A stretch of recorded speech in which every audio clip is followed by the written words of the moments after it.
We're doing real kingdom business here, y'all. This ain't no joke. If you want to make real money and spend eternity in heaven, then you don't got no choice but to listen to Eternal Wealth.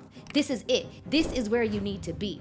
We're going to get down to the real nitty-gritty of how to build wealth on earth and in heaven. So if that sounds like something you want, you in the right place. What's up? I'm your favorite money coach, Shawnee Tenay. Welcome to Eternal Wealth, where finance meets faith.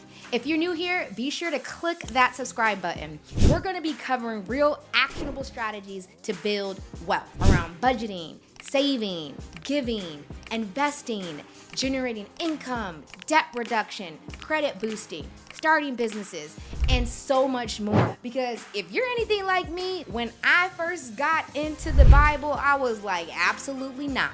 It's so confusing. But when I started to break down the Bible in my own language, the Bible became my best friend. I want to make the Bible enjoyable. Eternal Wealth will help you to build wealth that will provide you with opportunities to use your gifts to glorify God. What good is it to gain more stuff if we lose what truly matters? Nothing, and I mean nothing, is more valuable than knowing Jesus. And that's on Jesus, period.